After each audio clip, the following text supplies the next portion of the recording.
Here's a cool fact. A crocodile can't stick out its tongue. Another cool fact, you can get short-term health insurance for a month or just under a year in some states. United Healthcare short-term insurance plans are designed for people who are between jobs, coming off their parents' plan, or turning a side hustle into a full-time gig. Underwritten by Golden Rule Insurance Company, they offer flexible, budget-friendly coverage with access to a nationwide network of doctors and hospitals. Get more cool facts about United Healthcare short-term plans at uh1.com. There's never been a faster or easier way to start your weight loss journey than with PlushCare. PlushCare accepts most insurance plans and gives you online access to board-certified physicians who can prescribe FDA-approved weight loss medications like Wegovy and Zepbound for those who qualify. Take charge of your health and speak with a board-certified physician about a weight loss plan that's right for you. Get started today at plushcare.com/weight loss. That's plushcare.com/weight loss. plushcare.com/weight loss. Since 2013, Bombas has donated over 100 million socks, underwear, and T-shirts to those facing homelessness. If we counted those on air, this ad would last over 1,157 days. But if we counted the time it takes to make a donation possible, it would take just a few clicks. Because every time you make a purchase, Bombas donates an item to someone who needs it. Go to bombas.com/ACAST and use code ACAST for 20% off your first purchase. That's bombas.com/ACAST, code ACAST. Not tonight, Josephine. Those three words have dominated popular perception of one of the most significant women in Napoleonic France. For 200 years, Josephine's image has been repeatedly tarnished with a sexualization and a double standard of morality that has obscured the three-dimensional reality of her character. Nymphomaniac, gold digger, adulterer, divorcee. Those are frankly some of the kinder criticisms that have been levelled against her, and of course which conveniently ignore that Napoleon himself took what might delicately be described as an imaginative approach to the questions of fidelity. Tonight, as Ridley Scott's much-anticipated epic hits the cinemas, we're taking a proper look at the woman who helped to shape Napoleon into the man who would dominate Europe. Josephine was not Napoleon's motivation for conquering half of Europe, as Ridley Scott has suggested, but she is nonetheless a fascinating character in her own right. In this episode, Marie-Joseph Rose de Beauharnais takes centre stage as we delve beyond the misogyny to look at the Empress of France in all her complexity. Her character, her motives, her hopes, her fears, her failings, and her strengths. Up next on the Napoleonic Wars pod.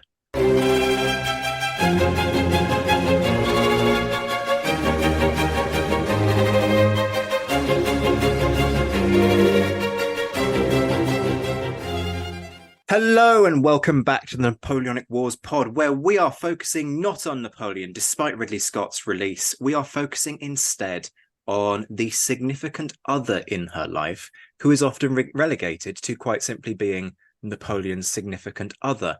Josephine is taking the centre stage for this one, and who better to guide me through the realities and complexities of Josephine's life than the brilliant Rachael Stark, the brains behind the much-loved Marshall series that all listeners, regular listeners of this show, love and adore. Rachael, great to have you back.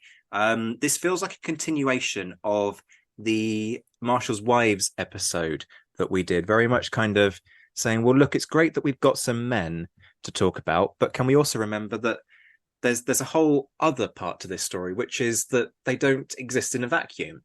They have people in their lives, most famously their wives, who are really integral to their success. So I'm looking forward to this. How are you doing? Very good, thank you. Yeah, absolutely. I'm really excited to talk about Josephine. Much like the Marshall's Wives, as I said before, it's the social history, excuse me, the social history and the private lives of these great figures that fascinate me so much. And yeah, you're absolutely right. Their wives and their significant others are, integral to that. And it's interesting to see the role that they play and the influence that they have as history unfolds.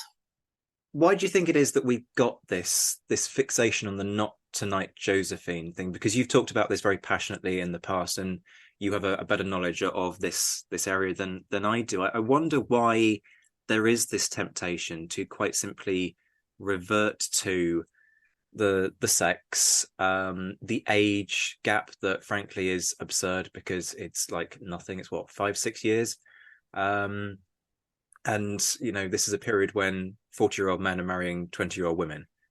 So there's an age gap to really ponder on. People often talk about the spending as well. Obviously, people talk about the adultery. Why don't people get over that, I guess, is what I'm sort of driving at here, and kind of focus on the wider aspects of her character and her significance? I think it's a lot of those sort of age-old tropes. It's angel or harlot, and people aren't necessarily drawn to the angel in the home. They're drawn to the harlot, but it's not just a Josephine thing. You see it repeat itself throughout history, like Anne Boleyn, for example, or even you back as far as the the Stephen Matilda conflict. They sort of capitalized on, oh, she's not really that feminine, and she's got all these unpleasant traits. And so women's femininity and their sexuality and the relation of that with the others in their lives, it's been a central talking point throughout all of history. I think a lot of work is being done to correct that. There's obviously still room for improvement. I mean, there are really good books on Josephine that are written by women that go into much more detail, because as human beings, we live in technicolor. We don't exist in black and white, and we have got strengths and weaknesses and flaws and vices and virtues. And I hope I will do Josephine justice. I'm not here to sanctify her or to sanitize her, but it's to sort of flesh her out as more than just those sort of stereotypes. And we do that with, most notably with Napoleon. We see so many people go tyrant or genius, and very often he existed in the spaces in between. And we should extend that same courtesy to women as well. Absolutely, we should. And I think it's important to emphasize that despite what some will no doubt be screaming into their podcasting headphones, this is not revisionism, folks. This is multi-dimensionalism, which is a very different thing. This is about taking a one-dimensional image of Josephine and saying, actually, you know what? There's more to her than the traditional. And it is amazing how often there seems to be this sense that Josephine somehow owes Napoleon something. I'm not quite sure why or how, and that it's all her fault that the marriage doesn't work out. And we'll get to the complexities of their marriage in a moment. But what I'm hoping from this is that people will start to see Josephine quite simply as a human being in her own right, who isn't there as Napoleon's plaything. And of course, Napoleon did sometimes enjoy that kind of plaything mentality when it came to women in his life, not least when it came to Desiree, right? Yeah, one of the reasons I think so many of us find Napoleon so interesting is, even outside of the military successes and the undeniable military genius, because I do think he was a military genius, he's a very complicated human being, and he's this very long list of contradictions and dichotomies, because he's a hyper romantic with a capital R figure. He's sort of obsessed with sort of classical tragedy. He writes a romance novel himself, Clisson and Eugenie.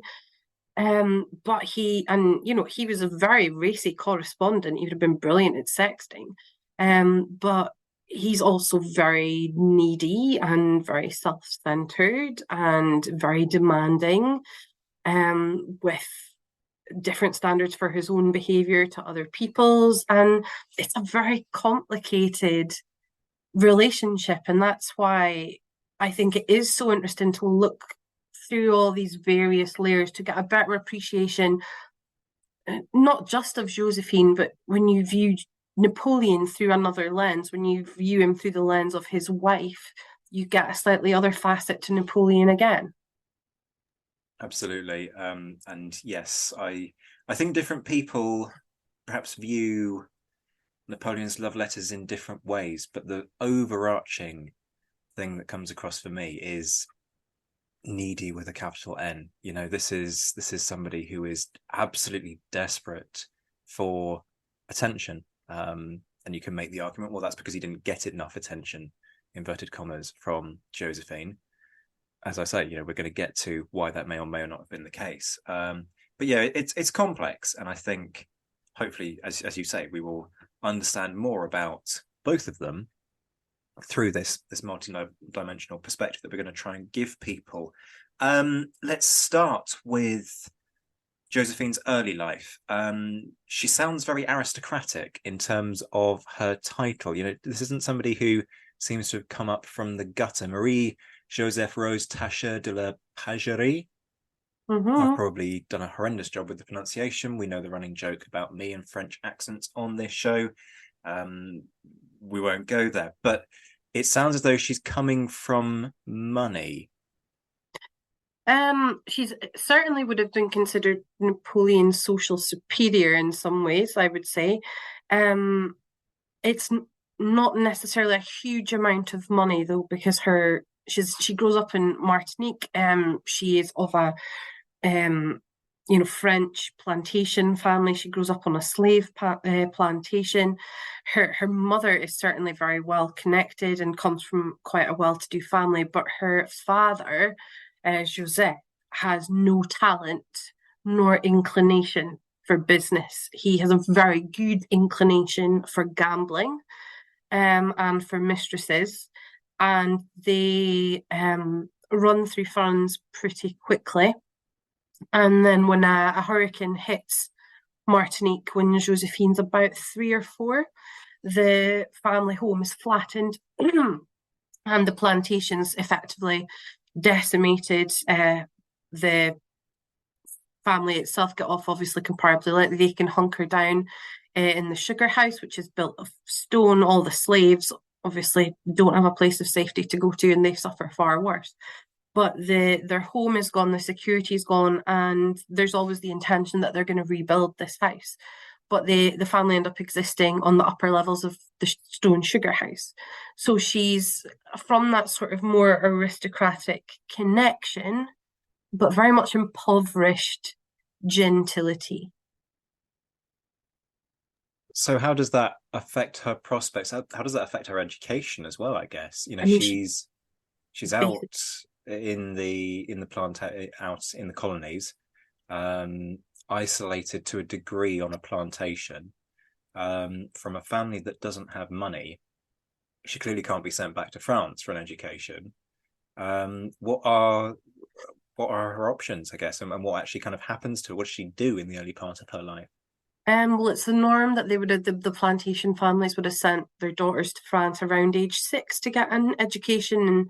And Josephine's, we're calling her Josephine, but at this point, of course, Josephine didn't exist. She was Marie Joseph Rose. Her family called her Yeyette, or Rose if they were being formal. And her father cries off, sending her back to France because he can't afford it. And she freely admits she had a spoiled childhood. They just ran free. They had virtually no education. She played with slave children. She had a enslaved nurse.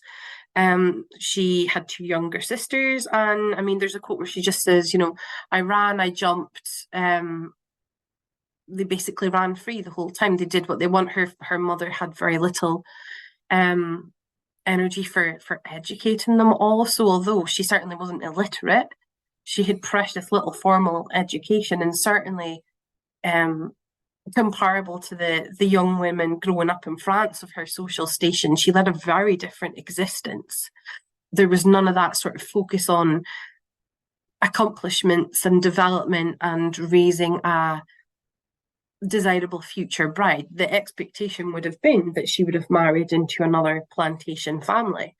But of course, with the hurricane, with the destruction of the family home and the fact that they're reduced to living in the sugar house, the young men of the island say that, Yeyette is beautiful, she's seductive, she's entrancing, she's engaging, but the family don't live in a brilliant style, so her prospects are noticeably damaged. You mentioned the entire family doesn't get an education. How big is this family? There's Josephine, the future Josephine Rose, and 2 younger sisters, Catherine and Marie-Françoise, called Nanette. Okay, so a pretty bleak prospect for her in terms of where her life looks to be going. Certainly, there aren't any indications that she's going to end up being Empress of France, not least because at this moment there is a monarchy.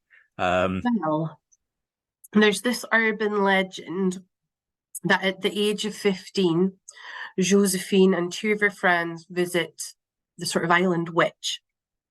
And it sounds apocryphal, but Josephine does make reference to the story a few times, and actually noticeably before she became Empress. And she's going to tell their fortunes. And the first girl is told, you're going to be happily married and you're going to basically live a really lovely life and die content. What more can any of us wish for? The second girl, is a cousin of Josephine's, and she's told that she's actually going to be kidnapped by pirates, which ends up happening. And then Josephine is told she will be married unhappily, then she'll be widowed, and then she will marry a man, a dark man of no social standing, or it's something worded like that. Basically, a dark man who's technically a nobody, but who will make her greater than a queen.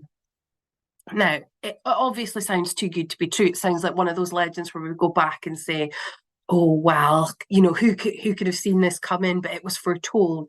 But she does make reference to this story a few times, so it's possible. She was given a prediction like that. Kate Williams, in her biography, excuse me, says that it's more than likely that the old woman saw a thirst for adventure, and so you're not going to stay on this island and become a sort of provincial plantation wife. You're going to go somewhere, and sort of capitalized on that. But it's an interesting sort of twist on the tale. It's the sort of thing that would actually make a really nice little thing to open a movie with, quite frankly. But we shall see whether or not Ridley has spent enough time actually bothering to listen to the historians who, let's emphasize, weren't there, funnily enough, because nobody was there 200 years ago. So maybe he's missed that lovely little nugget, which could have really helped to bookend his film.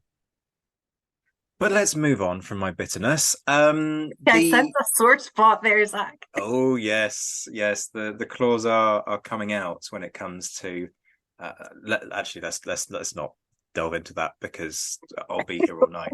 I'm going and ranting on other podcasts, people, if you want to hear the unbridled ire of my views on Ridley Scott's comments. But okay, back to Marie, as she is at this point in time. We will talk about how she becomes Josephine in due course. The first marriage, it doesn't look like she's got great prospects, but my gut, and I can't pretend to be well informed, my gut is that she does reasonably well for herself in her first marriage. So how does that come about? So her father, Joseph, has a sister in France called Marie Euphemie Désirée, and she is the mistress of Francois de Beauharnais, who's obviously aristocratic and from a wealthy noble family, and had been a naval officer and a sort of public official. Not a very successful one, it has to be said. He was married, but he keeps Josephine's aunt as a mistress, and after his wife dies, the relationship between Josephine's aunt and her future husband's very warm. He regards her as a stepmother and very much as much one of the family as his own mother had been. But Euphemie is starting to think about, well, what about her own security? Because her lover is wealthy and well connected, and she wants for nothing, but he's not going to be there forever. Everything's going to go to the young Alexandre, who, on face of it, is very jovial and very warm with her, but that's no guarantee of a woman's safety. It would probably be quite convenient if the young Alexandra, who needed a wife, would marry one of her 3 nieces. So she writes to Josephine's father to kind of make this suggestion. It's very desirable. She gets to see her niece in a good position. And then obviously she's now doubly connected to the young couple and therefore is more likely to be taken care of in her dotage should she outlive her lover. But the stipulation is that Alexandre, who's 17, does not want a wife who's very close to him in age, because he wants somebody who can be biddable, and he wants somebody who can be demure and who can effectively be moulded. So that rules out Josephine, or Yeyette as they were calling her then. And her sister, Catherine, is the proposed candidate. And there's sort of this sort of ironically tragic parallel here with Marie Antoinette, because it's only through the death of a sister that both of them end up in their respective marriages. Josephine's sister Catherine falls ill and tragically dies. So the match has fallen through. So someone needs to take her place. And Josephine's father suggests his youngest daughter, Nanette, who's 11. And that's, I mean, even by the standards of the day, is Jesus Christ, that's pretty horrific. And not unreasonably, her mother and maternal grandmother are completely in an uproar about this. I mean, she's just lost a daughter, and now they're wanting to take her very, very young 11-year-old child away from her to be married.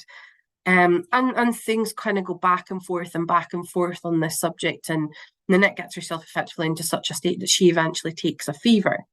And Euphemie is not understandably wanting to see this settled quickly. She wants to make sure she's got her plan in provision to make sure she'll be cared for, and eventually sends a letter saying, look, I don't care which one of your daughters you take them both or just one, but hurry. And so eventually it's Josephine, or Yeyette, who boards the ship to France to meet her future husband, who at this time is taken up with a 29-year-old married woman and gets her pregnant. And he's from he's 17 at this point, and he's already established himself as a inveterate womanizer. He will sleep with anything that looks at him twice. He he writes these atrocious letters to his stepmother, basically saying, yeah, I'm going into the country with this woman, I'm going to do my best to get away with her. He's totally shameless about it. He lives to enjoy himself. He's particularly taken with older women. He has a real thing for older women, and he sort of gets his primary mistress at this point pregnant just as his future wife is due to arrive in France. The marriage doesn't begin in the most auspicious of circumstances, and it more or less sets the tone for things to come.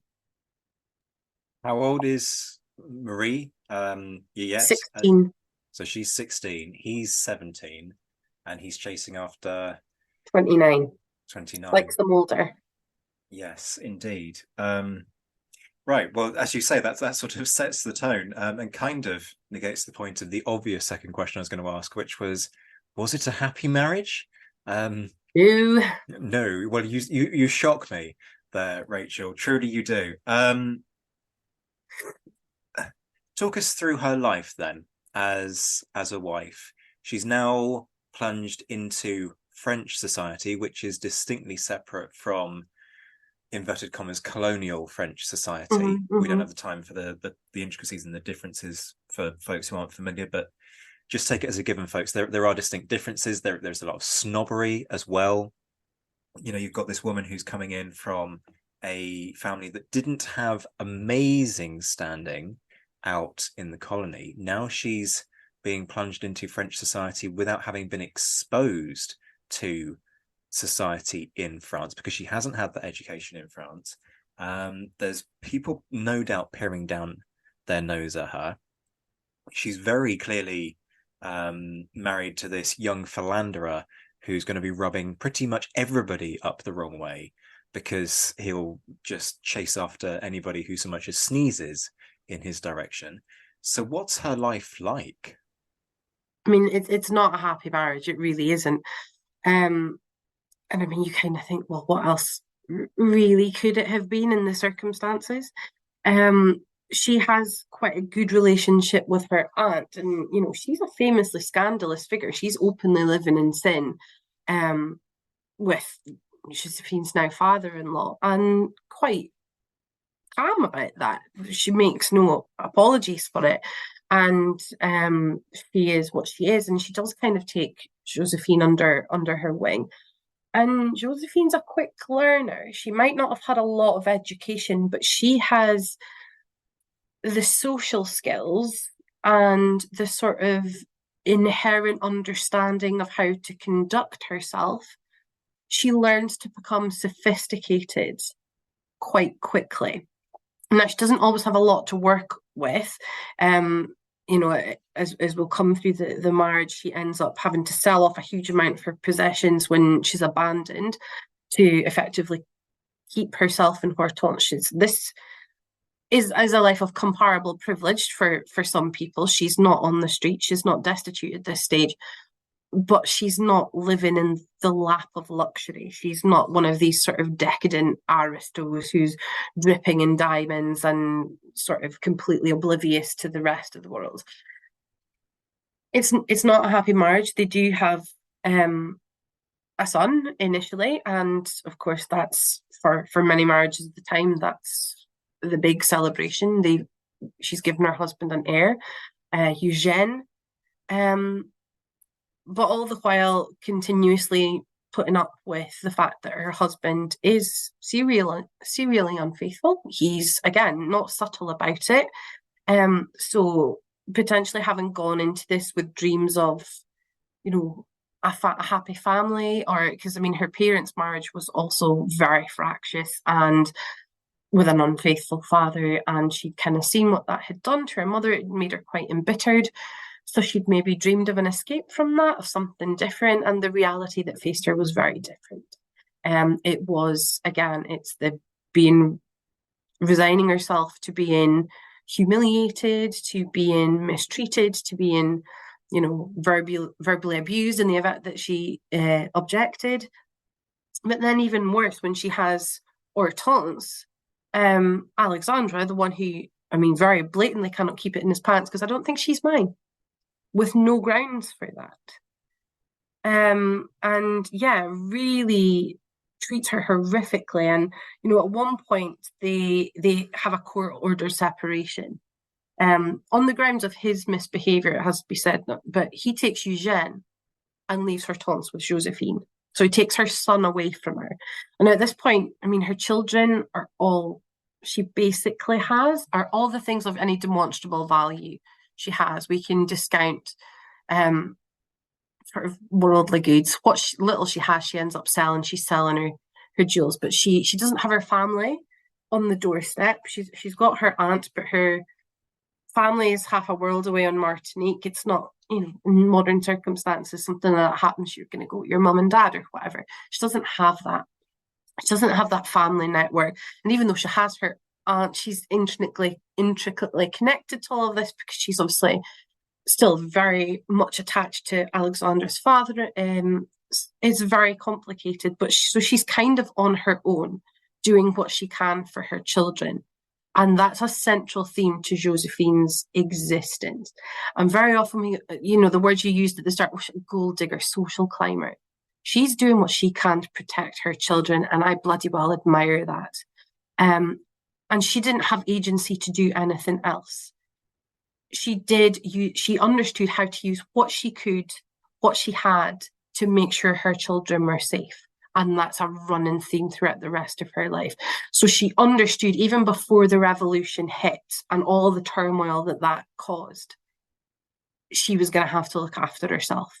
And the best way she could do that was by trusting herself. Absolutely. And I think this is the point that so often gets missed, that Josephine often ends up sort of being used as a pawn in other people's political games. And then people go, well, why is she willing to go along with this? And the reason is, as you say, she's got a family that she's trying to look after here. And raising a family isn't easy in the best of circumstances. It certainly isn't easy in a period of extreme political upheaval. It's definitely not easy if that period of political upheaval not only sees your husband executed, but also sees you imprisoned. And suddenly you're trying to find a way to make ends meet, to raise your kids. And men are just kind of manipulating what you are and aren't going to do in your life. So, you know, there's a need for at least a modicum of compassion in terms of how we view Josephine's actions. Let's start talking about about the revolution, seeing as we've started to move in that direction. I've kind of dropped a shed load of spoilers there. Apologies. Do you want to sort of give the more eloquent and elaborate version of what happens? Well, as you've very rightly said, the revolution becomes this period of turmoil, and if you have those sort of aristocratic connections, it's very much in your interest to start dropping that. So they go by their ci-devant names, and they go by citizen and citizeness de Beauharnais. And so they had been leading this very much estranged existence, and she had taken Hortense with her to Martinique for a period of time and returns to France. But in March 1794, Alexandre, who had become a general in a period where, as we've discussed it at length during the Marshall episode, it was a very difficult time to be a general, because if you acted too brashly, you were guillotined for taking too much risk, and if you acted too cautiously, you were guillotined for not showing enough enthusiasm. So it was a very, very fine line that generals had to walk, with the understanding that one mistake or one too many disagreements with the representatives of the directory who were sort of sent along to interfere, and that was the end of that. So Alexandre very much came a cropper. He was accused of having poorly defended Mainz in July 1793, and it further didn't help that he had this sort of aristocratic pedigree, because it immediately puts him under a double layer of suspicion. You know, not only have you not quite done enough, but you're probably a bit of a counter-revolutionary. Don't think we can trust you. And he's imprisoned. And of course, Josephine ends up following him into the Caron prison. And again, is taken away from her children. She's only able to communicate with them by scrolling on the laundry lists. Now, Alexandre goes to the scaffold, and, you know, I'd like to feel sympathy for him, but I don't. And but Josephine lived under the sort of threat of that happening to her as well. It was very much a genuine possibility, because she's now the widow of a traitor to the revolution. She is also, yes, an impoverished one, but somebody who also has aristocratic connections, however minor. So this is a woman who we could view with a bit of suspicion as well. And a bit like, you know, a couple of the marshals, it's really only through the very timely fall of Robespierre that the sort of shadow of the guillotine is removed from hanging over Josephine's head. But you imagine the stress she must have been through. She's imprisoned. Whatever her complex feelings towards her estranged husband must have been, he's gone to the scaffold. Her children are removed from her care. She's only being able to connect with them via scrolling. And yes, her aunt is still out there. But what happens if she goes to the guillotine? Who's gonna support her children? Who's gonna advance their interests? Will they follow her? Eugene's a young man. They didn't scruple to execute young people. Are they going to be next? You can't even imagine the mental strain or emotional strain she is living under at that point. And that's something we can come back to when we talk about the fertility thing. But the amount of stress that she has gone through in that very short period, I imagine must have had a knock-on effect on her health for the rest of her life.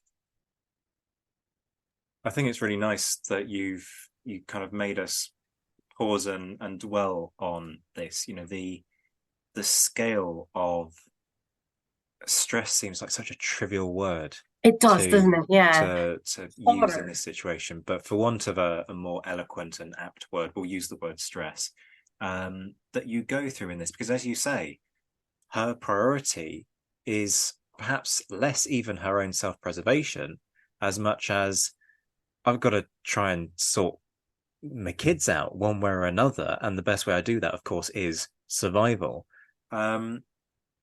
So it's important, and I think from what we know from what Vanessa Kirby said in the film, folks won't have perhaps got that context, and I'd be surprised if we see any reference to Josephine's kids in the film.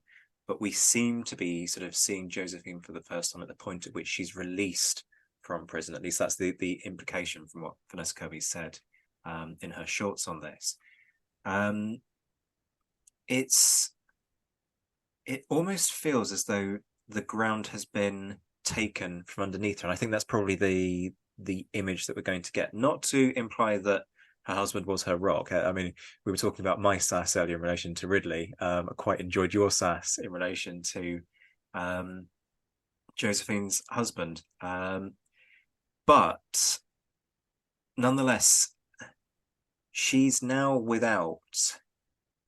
Well, actually, is that true? Is she without a formal, inverted commas, income? Because I'm not quite sure what happens to the estates of somebody who's executed by the government. Is she? Do they pass through sort of de facto to her son, but therefore, because he's still young, she has a degree of responsibility? How is that working at this point? Quite complicated is the honest answer, and I don't think she gets much of it back initially because she famously sends Eugène to plead for his father's sword to Napoleon.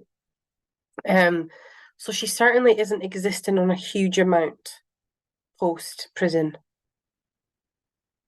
Okie and how do we get from that to her? I mean, she becomes a bit of a sort of socialite, doesn't she? She is, and this is ultimately how they end up sort of Napoleon and Barras and Josephine sort of end up coalescing.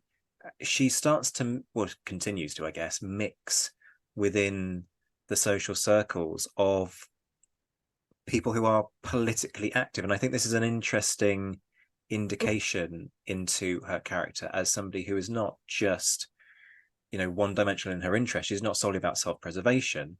She is moving amongst political animals, inverted commas, at a time when, as we've just emphasized, it's dangerous to express your political views, because what's fashionable one day may very well not be fashionable the next. Look at what happens to Napoleon. So how is she navigating this kind of murky water? Yeah, so she befriends Therese Cabarrus, who would become Therese Tallien, wife of the actor. And the two of them are released, and there's this sort of, not quite mania, but there's the feeling that a cloud's lifted with Robespierre's fall. I mean, things aren't fixed by any stretch of the imagination. It's still a time of, France is still a powder keg of political factionism, but with Robespierre, the sort of bogeyman of the revolution, and I don't think he was in his own. I think that's a whole other debate for how much he became the representation of it when he was only a part. But you get that feeling of the cloud lifting, and you can imagine what it must be like, when things start to come back to normal after a natural disaster, or even when, and I know this is a very trivial comparison because what we suffered was very different, but even the release of people going back to normal after lockdown, sort of that sort of cooped up sense of fear and anxiety, and suddenly there's happiness again and people are meeting again and there's a sense of relief. And these two become celebrities. They really are, and it doesn't hurt that they're both very attractive in very different ways. Josephine had I sort of mentioned Anne Boleyn right at the start, and she has the sort of the same sort of beauty they described as Anne Boleyn, not the sort of drop dead, oh my God, she's gorgeous kind of beauty, but she's very svelte, she's got lovely eyes, she's got sort of an enigmatic smile. She smiled with her mouth closed because her teeth were bad because she used to, suck sugarcane so much as a youngster. So there's this sort of, she's magnetic. She has what we'd call sex appeal, whereas Therese Tallien, she's very much bombshell. And they're very attractive women. They cut their hair short and they wear red ribbons around their neck because the fashion is a la guillotine. I've survived.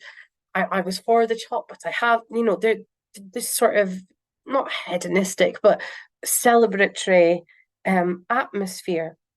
And they become, through, again, thanks to Therese's marriage to Talion, the actor, they're seen at all the big events, and they become these sort of leading ladies. They're set in the fashions, and Josephine's salon becomes a place to be seen.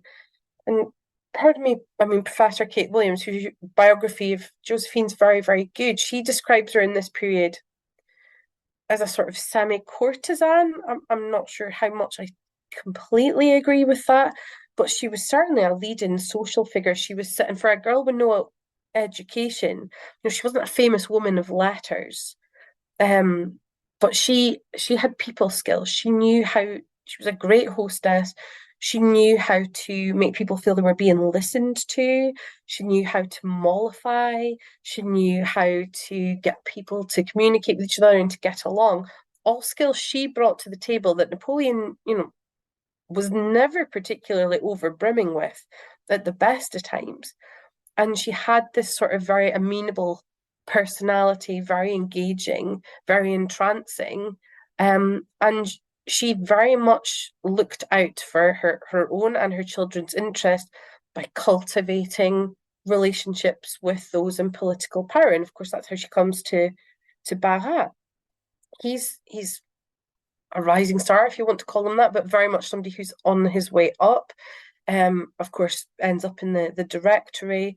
And it makes sense, you know, if you're gonna hitch your wagon to someone, you're gonna hitch your wagon to somebody who's going to provide you with a degree of security and for your children, so you don't end up in the same position that you were before. And she's going into those relationships not as a naive 16-year-old that she was in her marriage, but as somebody who has been exposed to all of humanity's worst.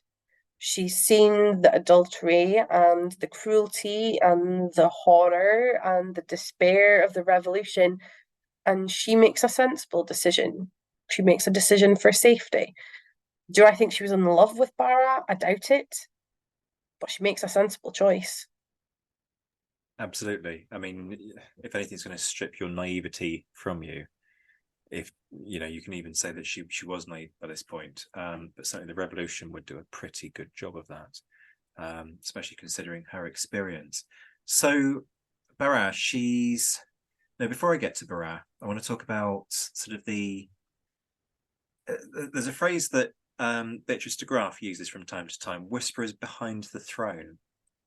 And there's just sort of that slight hint of that potential with Josephine, in that she's clearly quite intelligent. She's clearly somebody who is moving in significant social circles amongst the political class, and also amongst people who are going to go on to become the rulers, or the part of the ruling class of France at this point.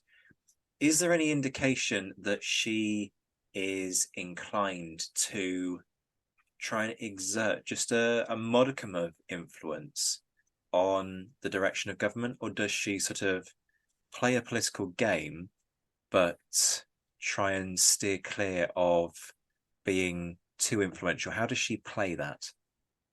Again, I think very wisely, she knew how to ensure that whichever man she was dealing with, whether that be Barras or Napoleon, never felt that she was making herself more important than him. They were the great man. It was her job to support and to flatter, or to pay attention to, you know, to make them feel good. She was very, very clever in how she did it. It depends on what angle you take. So again, Kate Williams sort of talked quite a lot about Josephine's ambition. And I've seen other sources do the same, that she had intentions of being somebody. I honestly don't know whether I would consider her a whisperer behind the throne, but she was certainly somebody to whom whisperers were drawn, and whom whisperers wanted to socialise with, and in whose company they wanted to be seen. Okie doke. So Barras himself, as you say, you know, she went into this one with her eyes wide open. I feel that she's ultimately just sort of cast aside by Bara. So that's sort of one thread of this that I'd like to hear your thoughts on. But before that, what is this relationship like? Because it lacks kind of a solid basis in that sense of security, right? I can't quite find the word that I'm looking for.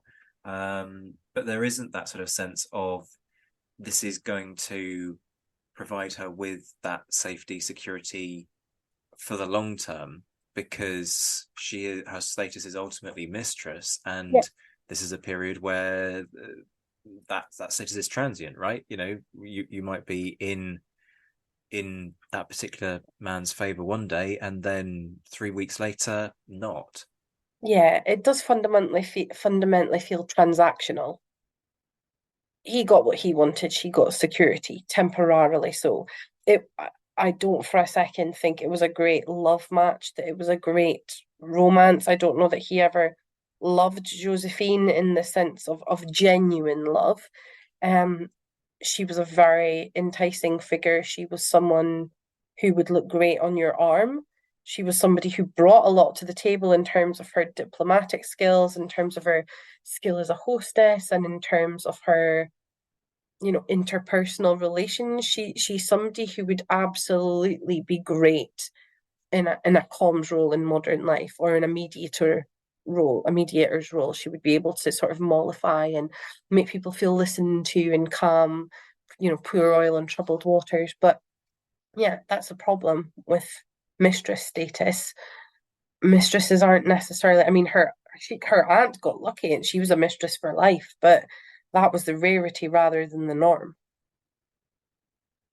And in terms of the end of that relationship with Barat, and of course being, I would argue, sort of thrust into the arms of Napoleon, my perception of this is that it's very much Barat, inverted commas, gets bored. He finds himself a new mistress. Josephine is told, I'm not going to be supporting you anymore because I've got myself a new mistress. I'm not going to spend money on you. And so she basically sort of gets dropped in front of Napoleon, and I would argue doesn't have much of a say in what happens next, beyond that point of, well, do you want some kind of security? You've got a marriage on the table. This guy is on the rise, because of course at that point Napoleon is the guy who's helped in saving the government. You're going to have that long-term security. Again, there's sort of a transactional air to it for Josephine, which of course is very different to Napoleon. What's your read of that, though? Yeah, I mean, virtually the same. Barat needs rid of her, but she's popular. He can't completely ill-treat her. And I think Josephine's sensible enough and has learned enough by that point. She's not going to be completely discarded in a sense of completely ill-used. But again, there's limited to how much agency she has. But Barat does need rid of her. And he also needs something to get this General Bonaparte in his good books on his side. And of course, the minute Napoleon meets Josephine, I mean, he's head over heels, because he's not particularly, well, he has virtually no experience with women at all. There's, one account they think he lost his virginity with a prostitute, but that's essentially it. And I mean, that's wholly transactional. But he's had no, yes, he was engaged to Desiree, but he sort of treated her as a self-help project. I mean, there was no sense of reciprocal warmth or anything like that. But he meets Josephine and it's sort of bells ringing, full on, classical mythology. This is the moment sort of thing. And he's absolutely besotted with her. And again, I think Josephine was sensible enough to realise the prospects are limited. Barat's off the table now. She needs security. She needs to make sure her children get security. She could do worse. Millions of people have lost weight with personalized plans from Noom. Like Evan, who can't stand salads and still lost 50 pounds. Salads generally for most people are the easy button, right? For me, that wasn't an option. I never really was a salad guy. That's just not who I am. But Noom worked for me. Get your personalized plan today at Noom.com. Real Noom user compensated to provide their story. In 4 weeks, the typical Noom user can expect to lose 1 to 2 pounds per week. Individual results may vary. I'm Sandra, and I'm just the professional your small business was looking for. But you didn't hire me because you didn't use LinkedIn Jobs. LinkedIn has professionals you can't find anywhere else, including those who aren't actively looking for a new job, but might be open to the perfect role, like me. In a given month, over 70% of LinkedIn users don't visit other leading job sites. So if you're not looking on LinkedIn, you'll miss out on great candidates like Sandra. Start hiring professionals like a professional. Post your free job on linkedin.com/spoken today. I mean, you've done a lovely job of just kind of anticipating everything that I was going to ask you in terms of that initial dynamic. Do we have, besides the obvious, in terms of it doesn't take very long before is it Hippolyte Charles who she's Charles, yeah, who's so that Hippolyte Charles is going to be key in the movie, overplayed in the movie. He's in the coronation scene. I'm pretty sure he was off the scene by that point. But Hollywood, you've got to have. But were you there, Zach? Were you there? I wasn't there. So what the hell do I know? I need to get a life, don't I? So there we go. But yeah, that beyond that, do we get much of an indication of what Josephine actually genuinely thought of Napoleon, irrespective of the fact that she's being pushed into this? Just as a character, do we know what Josephine was sort of making of this new husband who's being sort of thrust upon her? I think she understood that Napoleon was somebody he was going to achieve great things. And even though I wouldn't be inclined to say she even fell in love with him that quickly, there was a sort of mutual respect. No, maybe that's the wrong word to use, because Napoleon famously said, "I love Josephine, I didn't respect her." But they seemed to come to some sort of mutual understanding. I think she appreciated that he could be kind when he wanted to be. He's obviously adoring, slavishly so initially, and from someone who's been mistreated by men most of her existence, that probably must have felt quite flattering. I think she understood that this was someone who she could live with. At that time, the bells didn't ring for her in the way that they did for him. It took time for the regard to build up, as for most normal people it would. But he must have seemed, like probably an okay prospect compared to what she'd just put up with.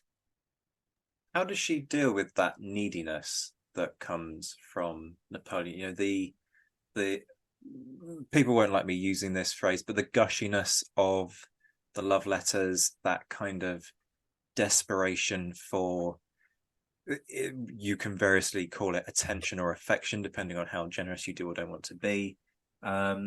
How does she handle that? Because as you say, this is very different from what she's had up to this point. Yeah, and I mean, in the bedroom, she knew exactly what to do to have him, at her feet. She was obviously significantly more experienced than he was. So that was the area of the relationship where she was sort of if I say the one on top, I'm really just playing into double entendre there, but you know what I mean. He had all the power and the prestige and, the control in society. He could make his way, he could stand, on his own regardless. But he wasn't experienced in that way at all. But she was, and she could sort of make sure, she had him not under her thumb, but she had a degree of control or a degree of power. It wasn't a completely skewed power imbalance. But yeah, you read the way he wrote her. I mean, you to whom nature has given spirit and sweetness and beauty, you who alone can move and rule my heart, you who know all too well the absolute empire you exercise over it, foreshadowing there. But her correspondence is comparably more tepid. Again, not unreasonably so when you've sort of just been thrust upon this person. Um, but I think she also understood that this was somebody who she could mold. And I've said, on a couple of episodes now, Napoleon had a huge amount of skill and strength and tenacity and drive. And he was very, very good when dealing with military men at getting people on side. He had an intensely powerful charisma. Social skills, not so much. He really didn't have them. He was uncouth and he spoke with a funny accent, and he'd been isolated and bullied at school, and he had this incredible force of personality where he just wanted to bulldoze everybody and have his own way. And Josephine could take that and make it more malleable, and she could teach him how to be a bit more diplomatic, and where he was given offense or being rude, she could completely counteract it. And so they made a formidable pair. He brought all the drive and the energy and the military connection and prestige. He had the hard power, she had the soft power, and that's just as important, because you need people on side. Even if you're as talented as Napoleon, you still need to convince people and you need to get them on side, and that's what she could do. Do we have a sense of her sort of trying to also mold Napoleon by sort of teaching him that process of being more palatable, perhaps isn't quite the word that I'm looking for, but more socially acceptable and more how to behave in society? Exactly. Yeah. Do we kind of get that sense of her sort of trying to sort of coax him into being a more let's say less dogmatic individual and more charming in terms of how he approached people? I think she certainly did her best, and there was always going to be limits to that. I mean, Napoleon was somebody famously who had little time for sort of what he called, felt was trivial or, frivolous. And, there's these accounts of even when he was the emperor, that he would sit down to dinner and he would sort of just shove food in his face for 5 minutes and then, right, okay, he's going to get back to work. And, work was everything for him, and he had a prodigious capacity for it. Or he would, say to one of the women at the court, how strange your eyebrows are. There was a limit. She certainly did her best to make him more palatable, and I would argue succeeded to a degree, because he wouldn't have been able to, if you think of things like Tilsit and whatever, he would have never been able to do that as, the Napoleon of Toulon. There was a definite limit. So she certainly polished him up a bit. Okay, Doug. So what's her life actually like married to General Bonaparte? Because obviously they're married, and it's 2 days later that he rides for the Italian front. So after showing up significantly late for his own wedding because he was busy planning the Army of Italy's hopeless romantic that, of course, he was. But I mean, he was enormously late to the point that I gathered Josephine was just about calling it off when he comes sort of strutting in. Well, never mind, I'm here now, and they have the marriage. But of course, he promptly clears off. I mean, she always called him Bonaparte. She never called him Napoleon. Years later, she still called him Bonaparte. So is it totally? I mean, again, I'm not here to sanctify Josephine or to praise her decisions, because yes, she was unfaithful, and no, it's not something to celebrate. But equally, she'd got married, he'd gone away, and in comes this sort of dashing hussar. Was he a hussar? I want to say he was. Basically into her path. I mean, the Bonaparte women hate her. I mean, viscerally hate her. Particularly Napoleon's mother and youngest sister. She hadn't met the mother at this point, but it's sort of, she falls very easily into Hippolyte Charles' arms, and of course that sort of is a major blot against her character as far as the Bonapartes and Napoleon is concerned, and obviously it isn't something to celebrate anyway, because she'd married him for better or worse. Sure, absolutely. You can understand perhaps the motives, but at the same time, you can look at the actions and still go, because that's life, isn't it? That's historical characters. They are complex. Nobody is all angel or all demon. Let's stay with family feuds, if we may. And I know this is going to start to sort of go non-chronological because we're going to start dipping across the sort of the pre and post console era, and then on into the Empire and back again. But just talk us through the relationship with the family, and I guess how that also changes over time, because that's going to be a big feature of the rest of this, right? How do these things sort of shift? And I feel there's a lot of conspiring against her. It's not even sort of Real Housewives of Paris in terms of what's happening here. Some of this, it's much more kind of like you'd see in Scandal, the US political drama series. For folks who aren't familiar, I'm quite enjoying it at the moment, even though I am apparently very late to that party. But it's that kind of the political maneuvering, the one-upmanship. How can you undermine your inverted commas opponents? It feels more political, I guess. I would say political and personal, because the Bonapartes genuinely hated her. I mean, his sisters especially. And I think there's a degree of jealousy to that. I mean, a bit like Josephine herself. They Corsican, so they're sort of provincial, they're semi-foreign, pardon me, and they feel very clumsy and unsophisticated in the presence of Josephine, who by this point is at her peak. She is sophistication personified. She's a leader in the fashionable world. She's sort of semi-celebrity. And they hate her. There's, an obvious amount of jealousy.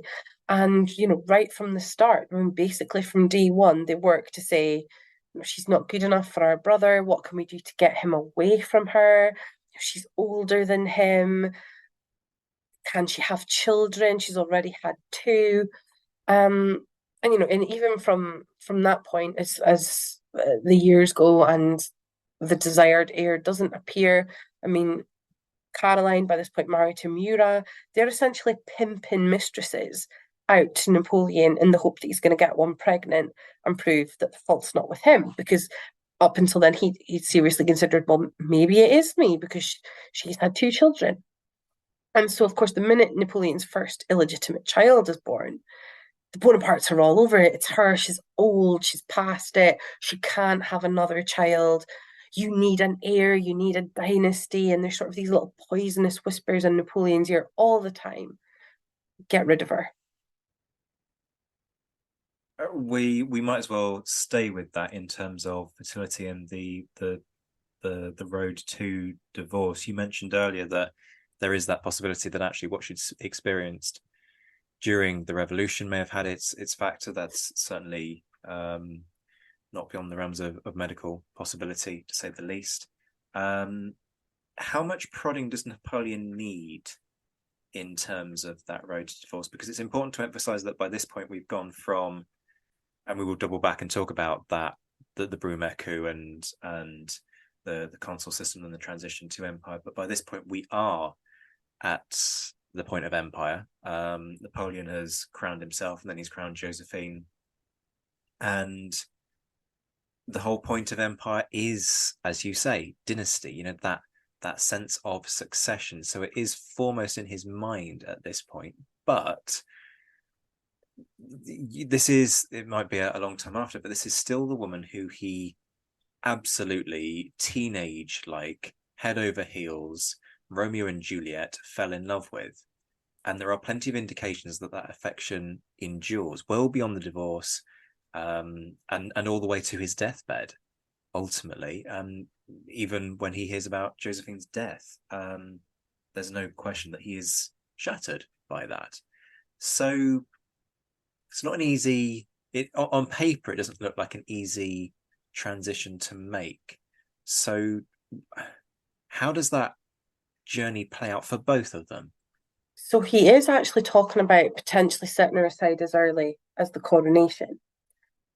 But he frets about it because even with the infidelity and, his own serial infidelities following that, even with the arguments, it's been alleged by some scholars that he sort of got off on arguments because they would make her cry, and he found her very enticing when she was in tears.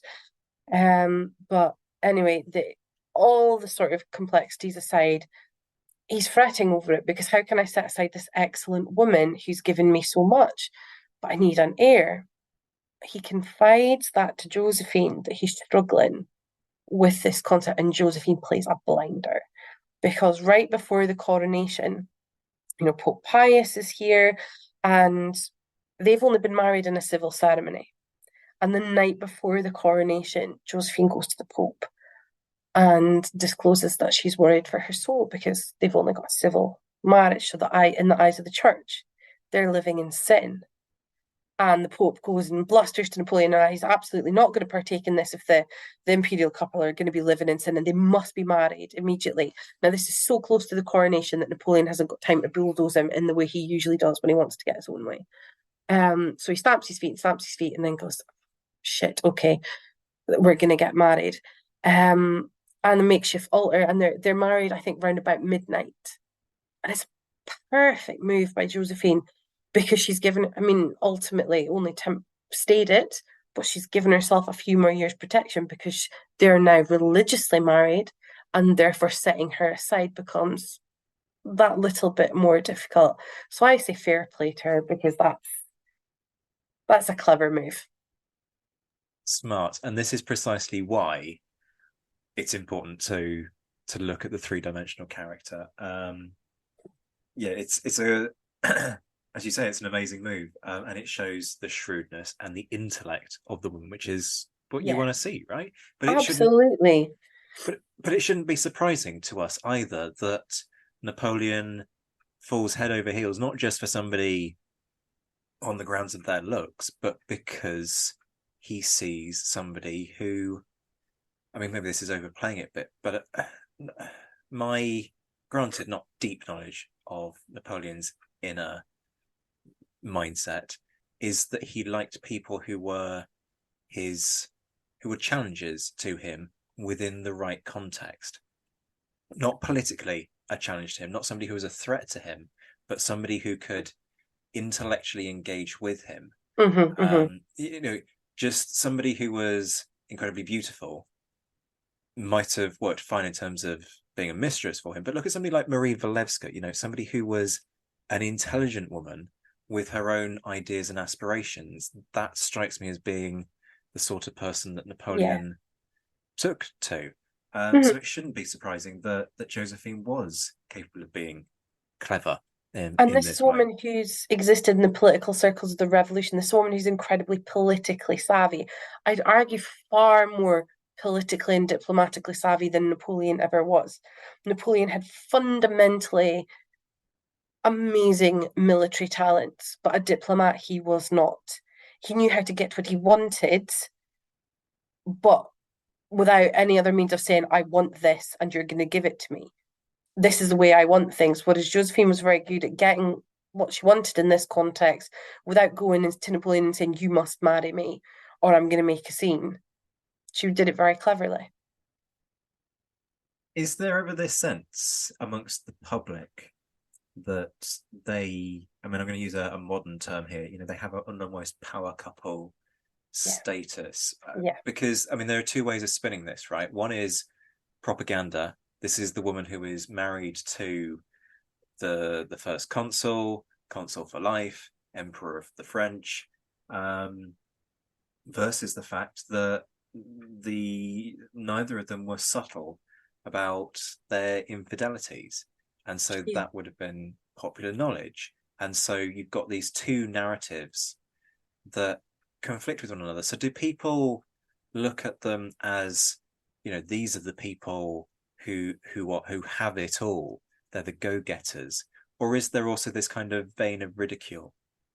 No, he's, in Britain, yes, but in France, she's incredibly popular. He's the military success, and she's the social success. She's kind, she's engaging, she makes people feel welcome, she makes them feel valued. She smiles at people, she makes them feel included. She's incredibly popular. And that was one of the things he fretted about when he was considering setting her aside, because he knew it would be a deeply unpopular move. Does she have any sort of duties, either as wife of first consul / consul for life, or as empress?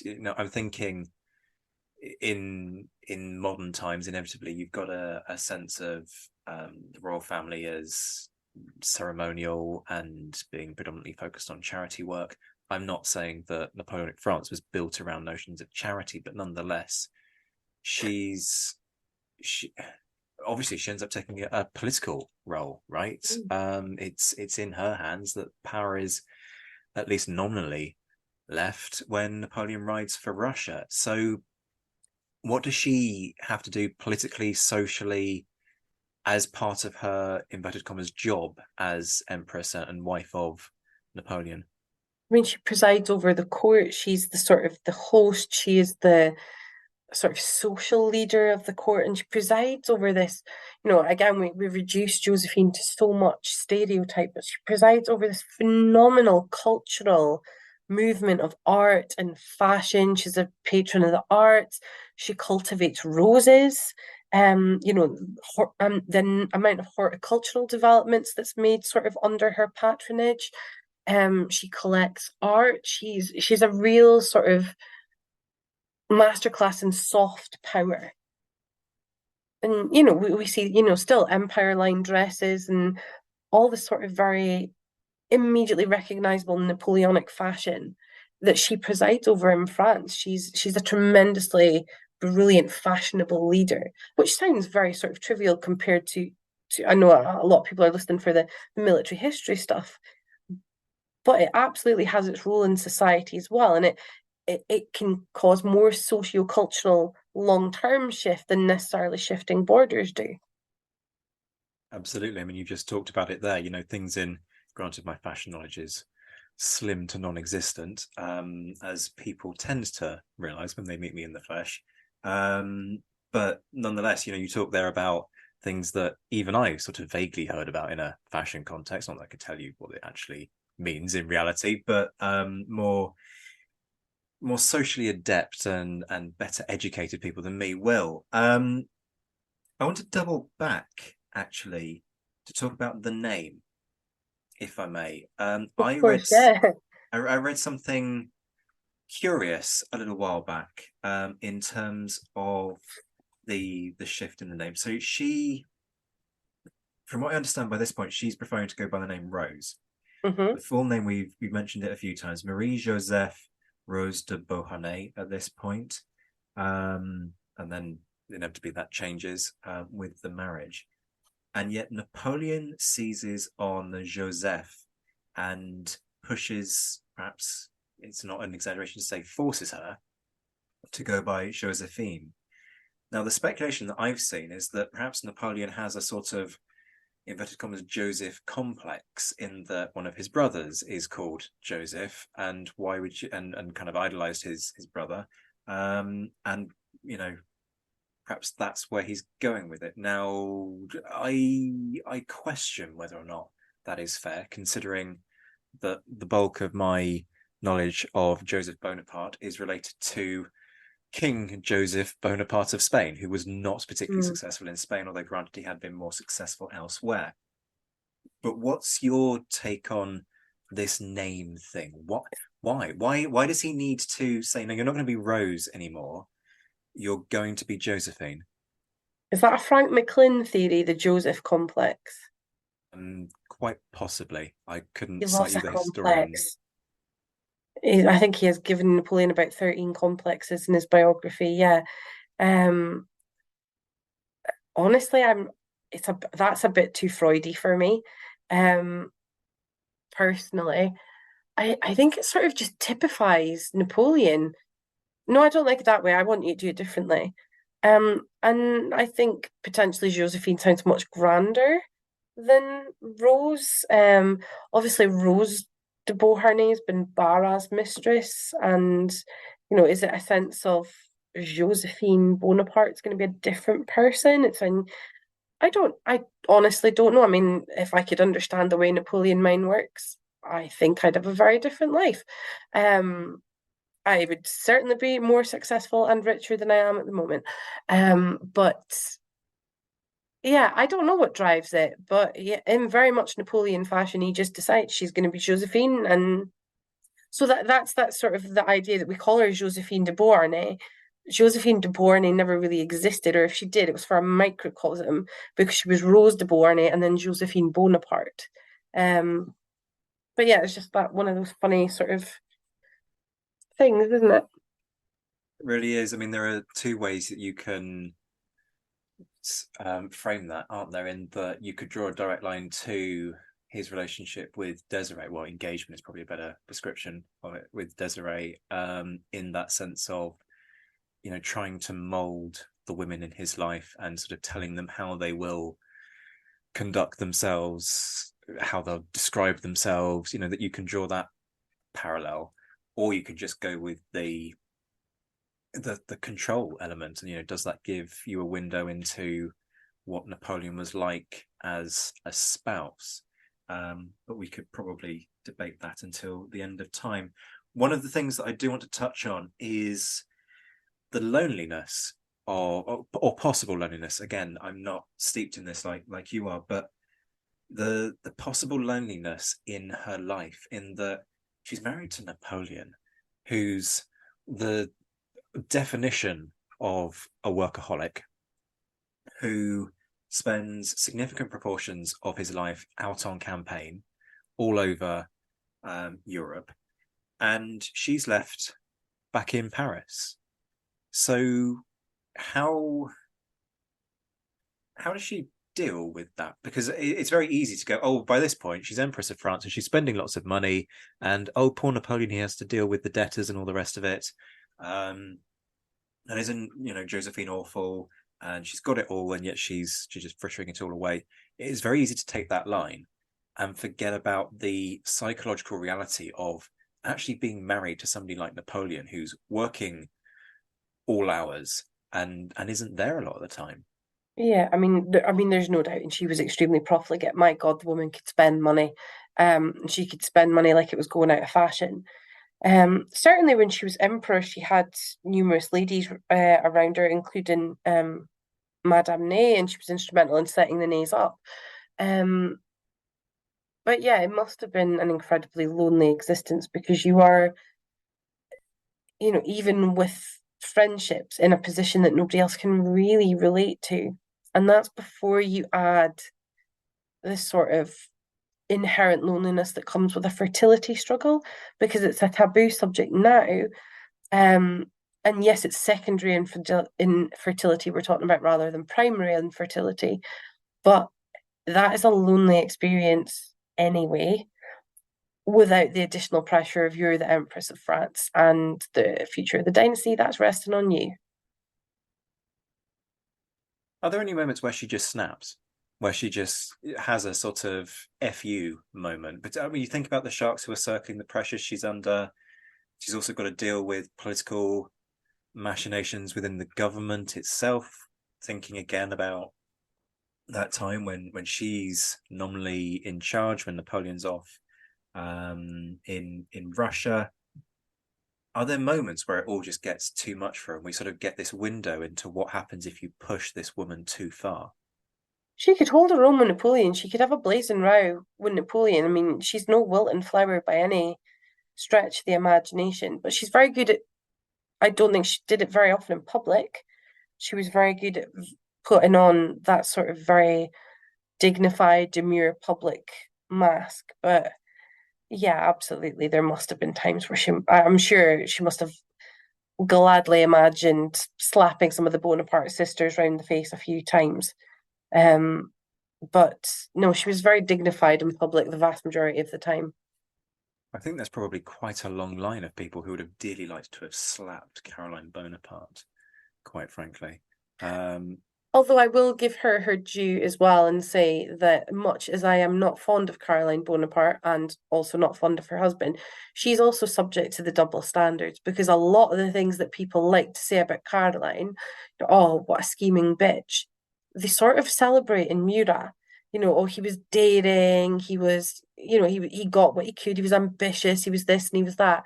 And then in the next breath will castigate her for being likewise. I will at least be even-handed and say I don't like either of them. But again, it's that sort of double standard of what's admirable and daring and brash and exciting in a man is less than desirable in a woman. This is very true. Heaven forbid that a woman demonstrate intellect and ambition and, that sense of being an equal to a man.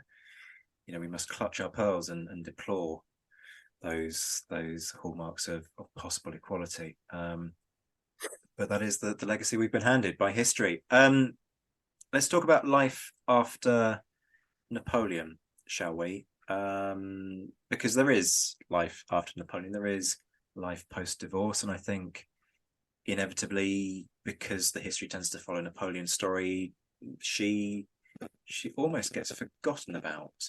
When is the divorce, and what does she do? How does she kind of process that? Because that's, as you've indicated, she sort of tries to push against it. She can understand the reasons why it's coming and all the rest of it. How does she process? And then we'll talk a bit more about what she actually does.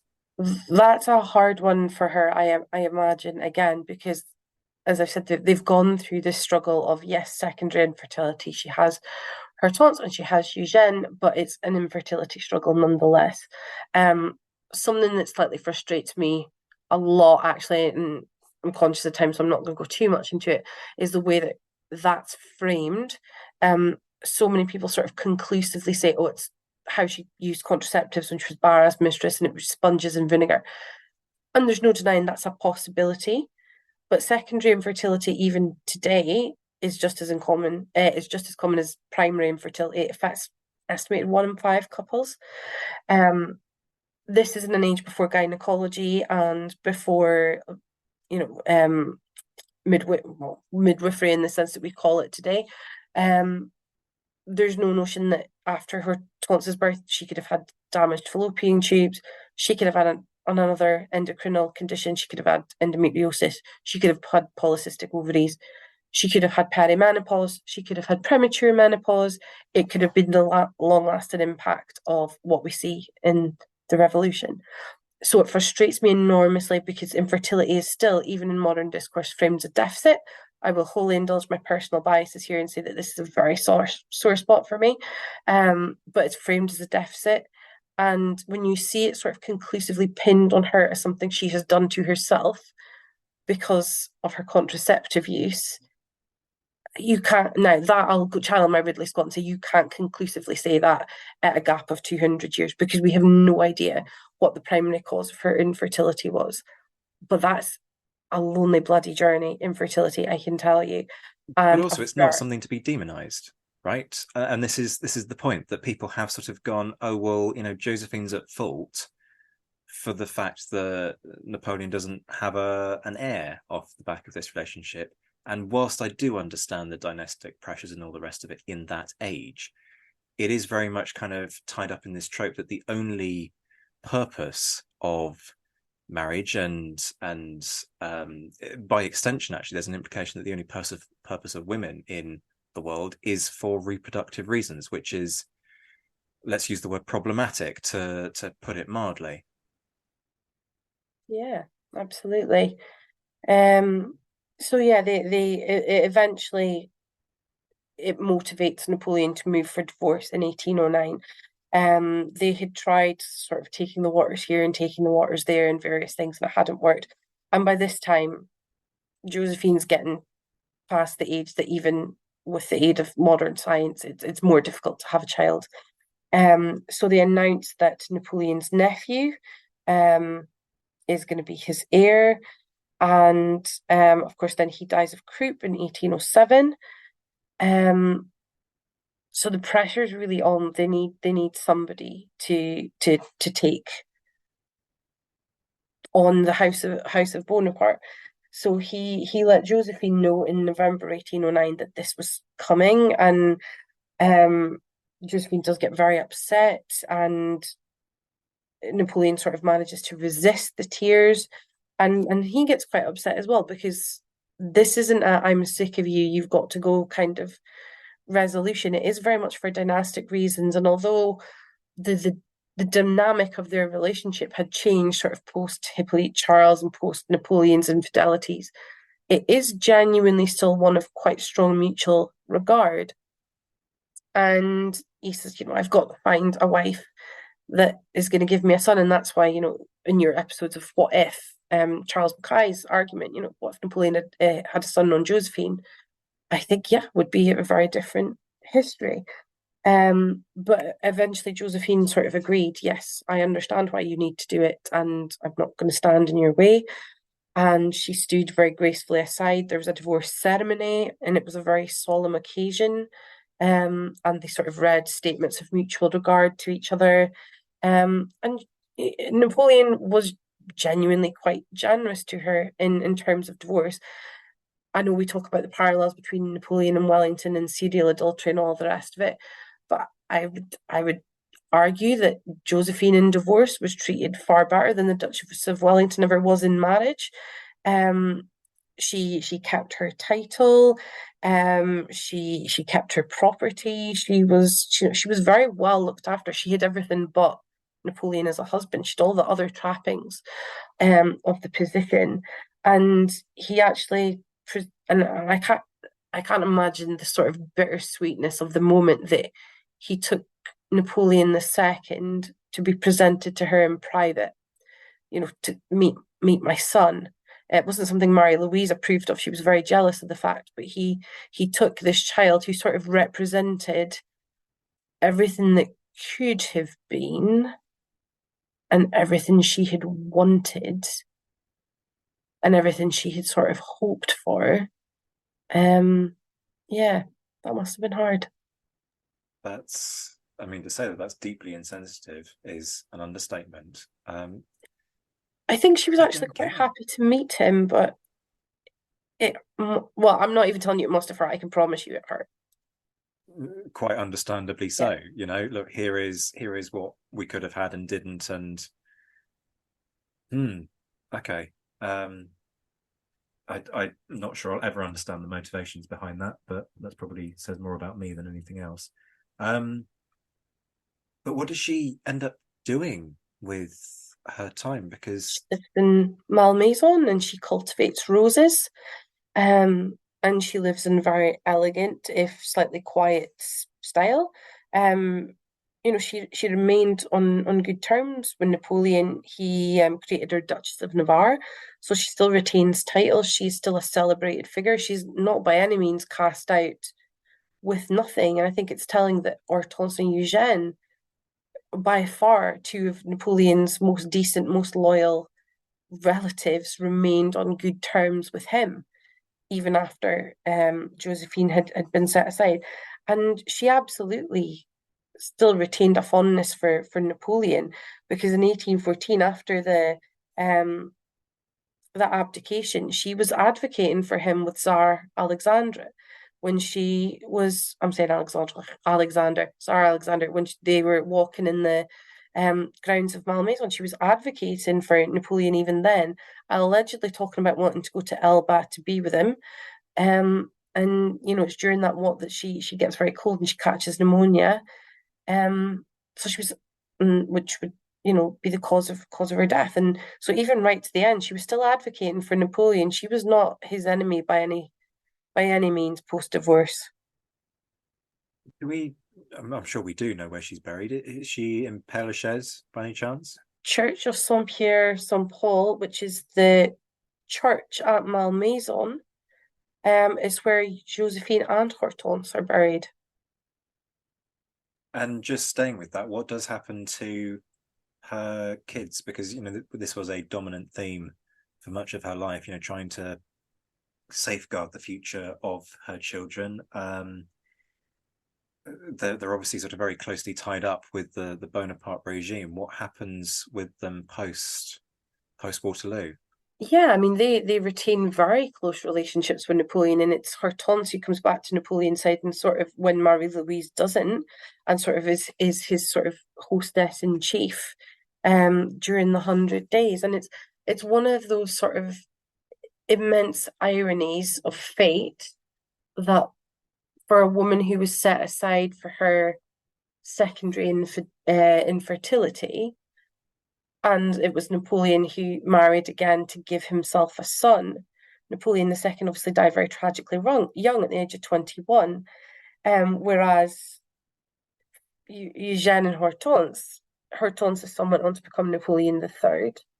Eugène's daughter married the son of Marshal Bernadotte and therefore became a Queen of Sweden. So through Hortense and Eugène, Josephine has descendants in the royal families of Belgium, Denmark, Luxembourg, Norway, Sweden, and the Grand Ducal House of Baden. And isn't that an immense twist of fate for someone who was set aside for her inability to give a dynastic heir? The House of Beauharnais lives on, where the House of Bonaparte basically doesn't. Certainly not in the same sense. No. And I mean, it's desperately sad that Napoleon II dies so young, but it is sort of bitterly ironic. And it's through sort of these families that a lot of Josephine's jewelry survives. There's that gorgeous crown that the is it Swedish or Norwegian in the crown jewels? It's the sort of like cameo tiara. It's absolutely gorgeous. But so much of her jewelry survives through those connections, you know. So instead of being broken down and sold on to private sellers and things like that, it's retained. So yeah, I hope if there's an afterlife, I hope that made her happy. So there you have it, folks. There is a much more complex, colourful character behind what we've thought, or at least what popular perception is of Josephine. I hope you've enjoyed this episode. A huge thank you to you, Rachel, for taking us through Josephine's life. Folks, if you want more on Rachel's knowledge of the Marshals and Napoleonic high society, she is on Twitter at bookish_Rachel, Rachel being spelt Rachael, which I believe is the Scottish spelling.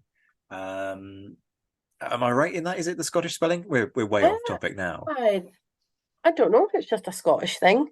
My mom and dad told the credits come up in Emmerdale, and that's where my name comes from. So okay, fair enough. Well, my name comes specifically from Scottish thing. My name comes from an officer and a gentleman, so I'm not sure quite. I'm not sure it is, but Richard Gere's in there somewhere, which I suppose is meant to be a good thing. So, you know, I'll take it, put it that way. But Rachel, absolute joy to talk to you. You'll be back, of course, for more martial fun in due course. But thank you for your time. Thank you. Folks, if you're new here, remember to hit the subscribe button so that you can find your way back. And if you're loving the show, please remember to leave a review.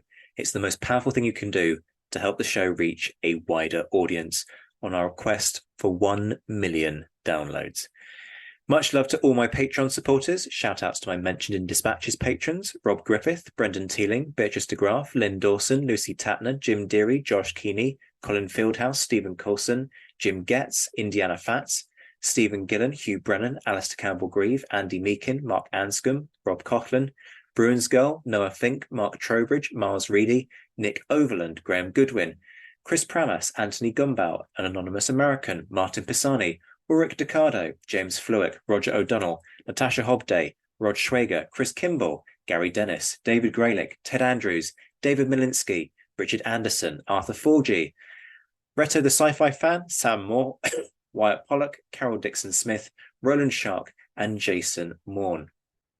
And the Admirals: John Haynes, Ryan Diamond, J.C. Kaiser, Bob Burnham, Mike Guest, Liam Telfer, Todd and Ned Campbell, Graham Goodwin, Rachael Stark, Mark Duckers, David Maxwell, David Priest, Graham Callister, Sean Sullivan, Stephen Ashworth, Dan Hazelwood, Kate Walcombe, Steve Carter, and Clemens. I'll be back very soon, but until then, I'm Zach White. This has been the Napoleonic Wars Pod. Take care of yourselves, my friends. Stay well, stay safe. And as always, thank you for listening.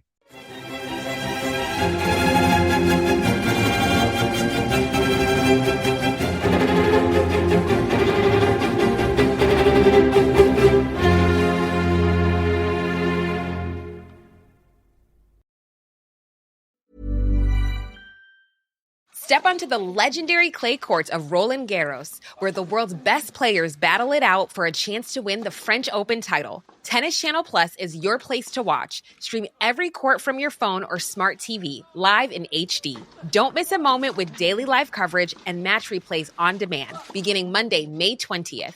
Be there for all the unforgettable moments. Stream now with Tennis Channel Plus. Acast powers the world's best podcasts. Here's a show that we recommend.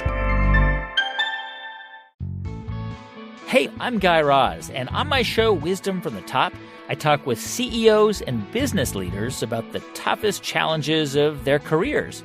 There's lots of ways to measure success. Sometimes a company has to bet against itself. We wanted to set ourselves apart by having a point of view. Businesses really impact people's lives in pretty fundamental ways.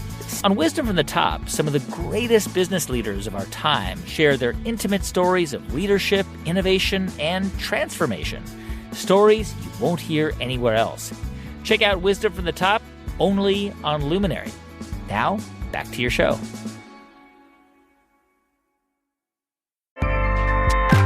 Acast helps creators launch, grow, and monetize their podcasts everywhere. Acast.com.